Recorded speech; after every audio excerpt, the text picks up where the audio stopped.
শিৱসাগৰ জিলাৰ উদ্যোগত কম্পোৰ খেলৰ যি প্ৰতিযোগিতা আজি আমাৰ শিমলগুৰি নাট্য মন্দিৰত অনুষ্ঠিত হৈছে। আজি এই প্ৰতিযোগিতাখনত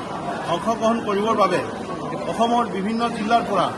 কণ কণ শিশুসকল আহি উপস্থিত হৈছেহি আৰু এই কণ কণ শিশুসকলৰ মাজত হোমৰ কলাৰ লৈ পিনি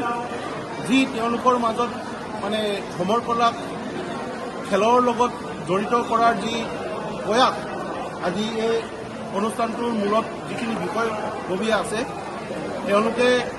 এই কণ কণ শিশুসকলক হোমৰ কলাৰ লগত পৰিচয় কৰাই দিয়াৰ ক্ষেত্ৰত যি উদ্যোগ লৈছে এই উদ্যোগক মই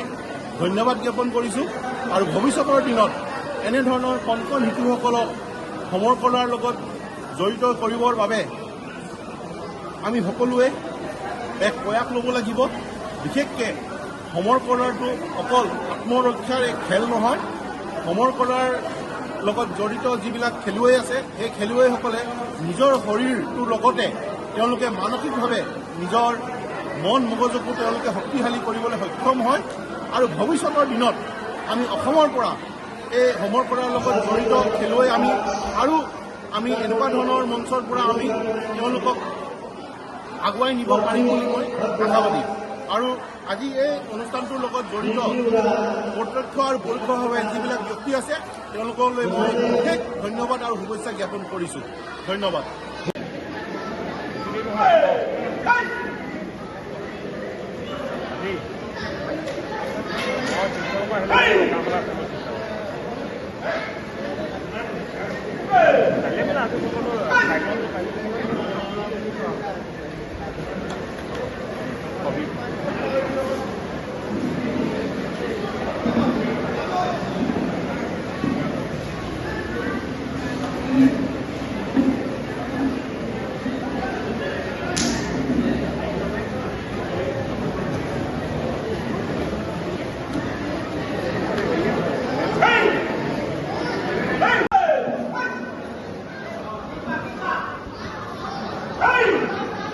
কালি কি হ'ল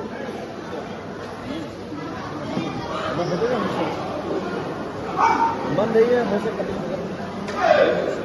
প্ৰায় 10:50 পৰা ষ্টাৰ্ট কৰি 4টা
হেৰি হ'ল আপুনি 84 পৰা যেতিয়া আৰম্ভ কৰিছিলোঁ, কাৰেণ্ট ক্লাব ফাউণ্ডেশ্যন গঢ় লৈছিলে, সেই সময়তে আমি প্ৰায় 150 ষ্টুডেণ্টে আমি মানে হেৰি হৈছিলে, জইনিং হৈছিলে ছাৰৰ আণ্ডাৰত, আমাৰ GH নয়ন ছাৰৰ আণ্ডাৰত। তাৰ ভিতৰত গৈ আমি মাত্ৰ 4জনে ৰৈছিলোঁ, ৰাধেশ্যাম মেচ, ৰঞ্জিত বেজবৰুৱা, ৰাজেশ সিং আৰু মই নিজে অসীম গগৈ। তো সেই পৰ্যায়ত যিটো অৱস্থাত আছিলে আমাৰ কম্ফুৰটো, কুমফুৰ মানে যিটো মানে শিৱসাগৰ ডিষ্ট্ৰিক্টত অসমৰ যিটো ভেটি আছিলে সেই ভেটিটো মানে মাজতে আমাৰ এনেকুৱা হৈ গ'ল যি মাৰ্চেল আৰ্টৰ বিভিন্ন মানে হেৰিয়াত প্ৰলোভনত পৰি লাহে লাহে আমাৰ কুমফুৰ প্ৰভাৱটো মানে শিৱসাগৰ ডিষ্ট্ৰিক্টত কমি আহিব ধৰিলে আৰু কমি অহাৰ পিছত এনেকুৱা হৈ গ'ল আমাৰ যিসকল মানে প্ৰশিক্ষাৰ্থী আছিলে প্ৰশিক্ষাৰ্থীলৈ ক্ৰমান্বয়ে ব্লেক বেল্টলৈ মানে প্ৰমোট হোৱাৰ পিছত ক্ৰমান্বয়ে এজনকৈ মানে এনেকুৱা হৈ গ'ল যিহেতু শিৱসাগৰ ডিষ্ট্ৰিক্টৰ পৰা মানে কিছুমান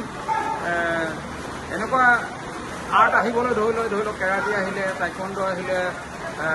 অন্যান্য যিবিলাক আহিলে সেইবিলাকৰ প্ৰভাৱত মানে আমাৰ যিটো কুমফুৰটো প্ৰভাৱটো অকণমান মানে ডাউন হ'ব ধৰিছে তাৰপিছত যেতিয়া আমাৰ এই প্ৰভাৱটো ডাউন হ'বলৈ ধৰিছে তাৰপৰা আমাৰ মানে কি হ'ল আমি চিন্তা চৰ্চা কৰিলোঁ যে এনেধৰণে থাকিলে আমাৰ হয়তো শিৱসাগৰ ডিষ্ট্ৰিক্টৰ কুমফুৰটো একেবাৰে বিলুপ্তই হৈ যাব যিহেতু আমি জন্মদাতা বুলি ক'লেও বেয়া নহয় যে প্ৰথম বেষ্টতে আমি কুমফুৰটো মানে ইয়াত প্ৰতিষ্ঠা হৈছিলে তো আমাৰ কাৰেংঘৰত আমি সেই সময়ত প্ৰশিক্ষণ লৈছিলোঁ তো চিন্তা চৰ্চা কৰি চালোঁ যে আমাৰ কুমফুৰটোক আমি পুনৰ সবল কৰিবৰ কাৰণে চেষ্টা চলাই আজি এই প্ৰথম মানে আজিৰ দিনটোত শিৱসাগৰ ফাৰ্ষ্ট ডিষ্ট্ৰিক্ট কুমফুৰ প্ৰতিযোগিতাখনি আমি পাতিবলৈ সক্ষম হ'লোঁ লগত আমাৰ মানে ইয়াৰ সহযোগিতা আছে আমাৰ উচু অল আছাম উচু এছ'চিয়েশ্যন আছে আৰু লগতে শিৱসাগৰ ডিষ্ট্ৰিক্ট উচু এছ'চিয়েশ্যনৰ আমাৰ তত্বাৱধানতে আমি আজি এই গেমখন অনুষ্ঠিত কৰিবলৈ সিদ্ধান্ত কৰিছোঁ হয় আজি শিমলুগুৰি নাট্য মন্দিৰত আমাৰ শিৱসাগৰ ট্ৰেডিশ্যনেল কুমফু এছ'চিয়েশ্যনে যিটো খেল অনুষ্ঠিত কৰিছিলোঁ আচলতে আমি যথেষ্ট সুখী আৰু আপ্লুত আমি যিধৰণে আশা কৰিছিলোঁ আমি ভবাতকৈ আচলতে